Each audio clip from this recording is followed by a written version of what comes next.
নমস্কার বন্ধুরা, শুভ সকালের অনেক অনেক শুভেচ্ছা ও আন্তরিকতা জানিয়ে এইমাত্র ব্লগটা শুরু করলাম। আশা করছি তোমরা প্রত্যেকে যে যেখানে আছো না কেন প্রত্যেকে ভালো থেকো, সুস্থ থেকো, সাবধানে থেকো। তো যাই হোক, আজকের ব্লগটা আমি শুরু করলাম আমার তুলসীতলা থেকে। আজ হলো শনিবার। তো এই যে সকাল সকাল ঘুম থেকে উঠেই ভাবলাম আজকের তুলসীতলাটা তোমাদের সাথে শেয়ার করে দিই। তো দেখো, তুলসীতলার চারদিকে শুধু ফুল গাছ নেই, তো দেখো তুলসীতলাতে এখানে লাগানো আছে ওল গাছ, তারপরে একটা চাল কুমড়োর গাছ। বেশ কয়েকদিন আগে তোমরা দেখেছিলে আমার তুলসীতলার আমি একটা মিষ্টি লাউয়ের গাছ লাগিয়েছিলাম। সেই গাছটা অনেকটা পুরনো হয়ে গেছে, তো শ্বশুরমশাই সেটা আর কি কেটে দিয়েছেন। এখন আবার দেখো একটা চাল কুমড়োর গাছ লাগানো হয়েছে। তো বেশ বড়ই হয়েছে চাল কুমড়োর গাছটা, কমসে কম 2 হাতের মতো হয়ে গেছে। আর 2-3 হাত হলেই কিন্তু চাল কুমড়োর গাছটা একদম মাচার উপরে উঠবে। আর আজকের ওয়েদারটা সকাল সকাল এত ভালো লাগছে, দেখতেই পাচ্ছ কি সুন্দর মিষ্টি একটা ওয়েদার। তো একদম আকাশটা মেঘলা মেঘলা করেছে, তার মধ্যে হালকা মৃদু মৃদু হাওয়া বইছে, ভীষণ কিন্তু ভালো লাগছে দেখতে। আর এদিকে দেখো, আমার বিছানাটা আজকে আমার হাজবেন্ড তুলে নিয়েছে, কারণ আমি সকালবেলা উঠে বাইরে কাজে বেরিয়ে পড়েছিলাম।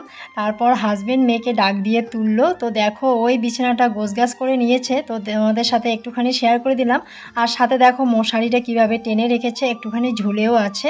তো আমার রাধা মাধবকে দেখতে পাচ্ছ তো, মালা পরে কি সুন্দর লাগছে দেখতে। অনেক দিন আগেই আমার ব্লগে আমি তোমাদেরকে শেয়ার করেছিলাম, তো আজকে হঠাৎ মনে পড়লো, তাই দেখো তোমাদেরকে আমি আমার রাধা মাধবের ছবিটা তুলে ধরলাম। মালা পরে কিন্তু আমার রাধা মাধবকে মিষ্টি দেখতে লাগছে, তাই না? তো এদিকে দেখো সকালের খাওয়া দাওয়া করার আগেই একটুখানি জল খেয়ে নিচ্ছি। তো তাই আর কি চেয়ারে বসে বসে জলটা খাচ্ছি। তবে যে কোনো কিছু খাওয়ার আগে জলটা আমাদের পক্ষে খাওয়া সত্যি খুবই উপকারিতা, আর সেটা সকলেই জানো। তো যাই হোক, সবাই কিন্তু এই গরমে বেশি বেশি করে জল খেও। আর প্রত্যেক দিন সকাল থেকে একদম রাত অবধি একটু বেশি বেশি করে জল খাবে, তাহলে মানে শরীর স্বাস্থ্য দুটোই ভালো থাকবে। আর এই গরমে অনেকটা উপকার হয়। তো যাই হোক, অনেক কিছু বললাম। আর এদিকে দেখো একটুখানি লাল মুড়ি নিলাম, আর সাথে 2টো বিস্কিট নিলাম, আর চা নিয়েছি। আর আমার তো একটা বাজে স্বভাব, চা আমার গরম শীত যাই যাক না কেন আমার কিন্তু চা একদম গ্লাসের মধ্যেই লাগে। তো দুধ চা একটুখানি নিয়েছি, বেশি নেইনি, যেহেতু খুব গরম পড়ে গেছে হালকা একটু দুধ চা নিয়েছি, তাই দিয়ে খাওয়া দাওয়া করে নিলাম। এখন দেখো ভাত বসিয়ে দিয়েছি। তো ভাত বসানোর আগে এই যে আমাদের রান্নাঘরের সাইডগুলো একটু মুছে নিচ্ছি, কারণ এখানে তো আমাদের ভাত সবজি যা থাকুক না কেন সেগুলো রাখতে হয়। আর দেখতেই পাচ্ছ অনেক কিছু জিনিস আমাদের এখানে রাখা আছে, যেগুলো আমাদের খুব প্রয়োজনীয়, মানে থালা বাসন কড়াই সমস্ত কিছু। তো এদিকে সকালে একটু সিদ্ধ ভাত বসিয়ে দিয়েছি। আর আমার মেয়ে যাবে হলো আর্টের ক্লাসে, তাই আর কি ওর জন্য একটু সিদ্ধ ভাত করে নিয়েছি। তো ও যাবে হলো 12টার মানে 10:30টার দিকে, তো একটু সিদ্ধ ভাত খেয়েই যেতে পারবে। তো দেখো, আর কালকে না রাত্রেবেলা খাওয়া দাওয়া করার পর আর এই যে এঁটো সেটো সমস্ত কিছু পড়ে না, তখন আর ইচ্ছা করে না যে এই গরমের মধ্যে আবার এই কাজগুলো করি। তো যাই হোক, খাওয়া দাওয়া করার পর কিন্তু একদমই এনার্জি থাকে না এঁটো থালা বাসনগুলোও মাজতে। মনে হয় খাওয়া দাওয়া করার পর একটু চুপচাপ এসে ফ্যানের হাওয়া খেয়ে বসে থাকি। তো যাই হোক, এদিকে দেখো ভাতটা চালটাও বসিয়ে দিয়েছি। আর এদিকে ভাতটা ফুটতে থাকুক, আর আমি ততক্ষণে গেলাম হলো ড্রেসগুলো নিয়ে স্নানের দিকে। তো স্নানের আগে দেখো আমার হাজবেন্ড এই যে আমাদের গরুটাকে জল দিচ্ছে। আর ওর মা তো অনেক দিন আগেই আমাদেরকে ছেড়ে চলে গেছে, তো সেটা তো আমি ব্লগে বলে দিয়েছি। আর গরুটা বেচারা আমার একা হয়ে গেছে। তো জলটা না কিছুতেই খাচ্ছে না, আর ওর শরীরটা একদমই ভালো নেই, সারা শরীরে ঘা ঘা হয়ে গেছে।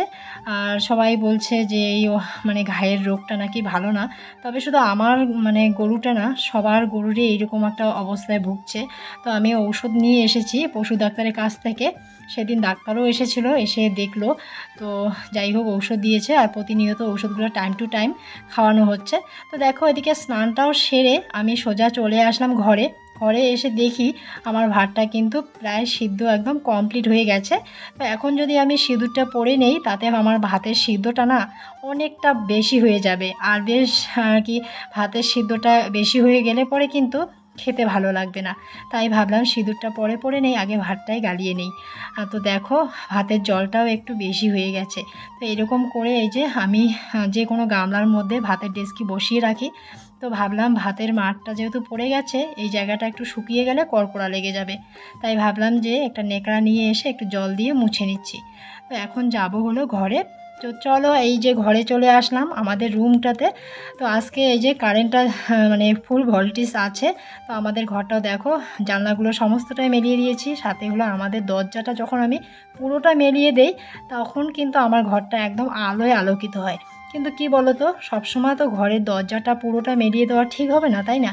সবসময় আমাদের মানে উঠোনে আবার বারান্দাতে লোক যাওয়া আসা করে, খারাপ লাগে দেখতে। তো যেহেতু মানে উঠোনে কেউ নেই, বারান্দাও কেউ নেই, তাই দরজাটা একদম সম্পূর্ণটাই মেলিয়ে দিয়েছি। তো দেখো, এই যে মেলিয়ে দেওয়ার পর আলোটা কিন্তু বেশ ভালো লাগছে। তো এখন দেখো সিঁদুরটাও পরে নিলাম। আর নারীদের সবথেকে সুন্দর জিনিস হলো শাঁখা সিঁদুর। স্নান করার পর আগে কপালের টিপ আর একটুখানি সিঁথিতে সিঁদুর না দিলে পরে কিন্তু দেখতে একদমই বাজে লাগে, তাই না? তো এই যে আমার মেয়ে এদিকে আর্টের ক্লাসে যাওয়ার জন্য রেডি হয়ে গেছে, বলছে মা তুমিও একটু এগিয়ে আসো না, আমিও একটু আর্টের ক্লাসে যাই। তো সাইকেল নিয়ে যাচ্ছে। চলো তবে আমি আমার মেয়েকে একটুখানি এগিয়ে দিলাম, তো ও তো সাইকেল নিয়ে যাচ্ছে, বলছে তুমি এখানে দাঁড়িয়ে থাকো, আমাকে লক্ষ্য করো। তো যাই হোক, রাস্তা দিয়ে যাচ্ছে তো আমার কিন্তু একটুখানি ভয় ভয়ও করে। আর সব সময় আমাদের রাস্তার সাইডে গাড়ি যাওয়া আসা করে। তবে যেটা বলতে চাচ্ছিলাম, যে নারীদের আর কি বলতো, বাড়ির বউদের আর কি সিঁথিতে সিঁদুর বা কপালে সিঁদুরের টিপ না পড়লে না একদমই বেমানান লাগে। মনে হয় কোথাও কিছু একটা অসম্পূর্ণ রয়ে গেছে স্নানের পর, তাই না? আর সেটা দিলে একদম পুরোপুরি একদম একটা লক্ষ্মীশ্রী আসে বাড়ির বউদের কাছে।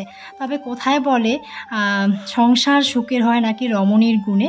তবে কিছু কিছু রমণীর গুণে সংসার যেমন সুখী হয়, আবার কিছু কিছু রমণীর গুণে কিন্তু সংসারটা ভেঙে তছনছ হয়ে যায়, তাই না? তবে একজন বাড়ির বউয়ের যে সঠিক দায়িত্ব সংসারটাকে সুখী রাখা তা কিন্তু না।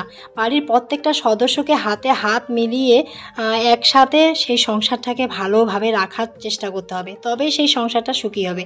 কিছু কিছু ছেলে আছে বাবা মাকে বেশি প্রাধান্য দেয়, কিন্তু তার নিজের স্ত্রীকে সেই রকম সম্মান বা ভালোবাসতে পারে না, তাই কিন্তু সেই সংসারগুলো টিকে থাকতে পারে না, তাই না?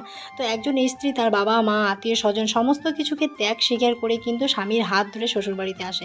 তাই সেই স্বামীরও অধিকার থাকে সেই স্ত্রীকে ভালো রাখতে বা সেরকমভাবে স্ত্রীকে সঠিক সম্মান দিতে, তবেই সেই সংসারটা সুখের হয় এবং শান্তির হয়, তাই তো? তো দেখো রান্না করছি এখানে, আজকে তোমাদের সাথে অনেক কথা বলছি। তবে আজকে কি রান্না করছি সেটা হলো, আজকে করলাম হলো ডালটার ফোড়নটাও দিয়ে দিলাম। আর আমার মেয়ে কিন্তু মুসুর ডাল খেতে ভীষণ পছন্দ করে, তাই মুসুর ডাল করে নিয়েছি। আর দেখো করলাম হলো বটবটি বলে এগুলোকে, বটবটির ভাজি করলাম পেঁয়াজ কাঁচা লঙ্কা দিয়ে।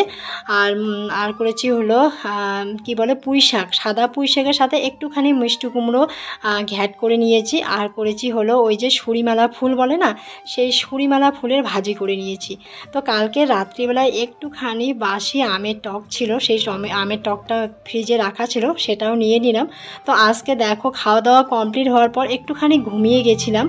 তো দেখো ঘুম থেকে উঠে একটু চোখে মুখে আর কি জল দিয়ে নিলাম। তারপর এই যে ড্রেসগুলো যে শুকোতে দিয়েছিলাম স্নান টান করার পর, তো বেশ কিছু ড্রেসই শুকিয়ে গেছে, আবার কিছু কিছু ড্রেস শুকোয়নি, যেমন আমার মেয়ের প্যান্টগুলো শুকোয়নি।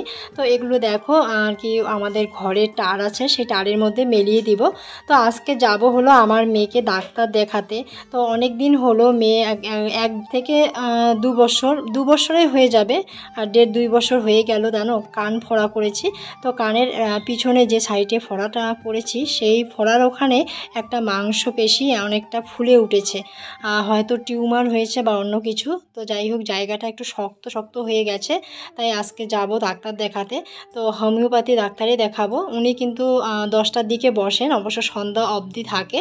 তো প্রচুর পরিমাণে ভিড় হয় দুপুরবেলাটা আর বিকালবেলাটা, তাই ভাবছিলাম হয় একদম সকাল সকাল যেতে হবে, না হলে একদম সন্ধ্যার আগ মুহূর্ত যাব। তো সকাল সকাল যাচ্ছি না, বাড়িতে তো অনেক রকম কাজ থাকে, তাই দেখো সন্ধ্যার দিকে চলে এসেছি। আমরা আসার পরে কিন্তু অতটা ভিড় ছিল না। তো ডাক্তার দেখিয়ে এখানে একটা মেলা বসিয়েছে, তো সেই মেলাতেই এসেছি। মেয়ের খুব শখ, তো মেয়ে বলছে এটা কিনবে সেটা কিনবে, তো ওর বাবার সাথে ও এটা ওটা নিচ্ছে। আর আমি তোমাদের সাথে একটু ব্লগটা শেয়ার করে দিচ্ছি। তো যাই হোক, এই মেলাটা কিন্তু আমি অনেক দিন আগেও এসেছি, আমার মিনি ব্লগে আছে, পারলে তোমরা দেখে নিও। আজকের মতো এখানে রাখছি।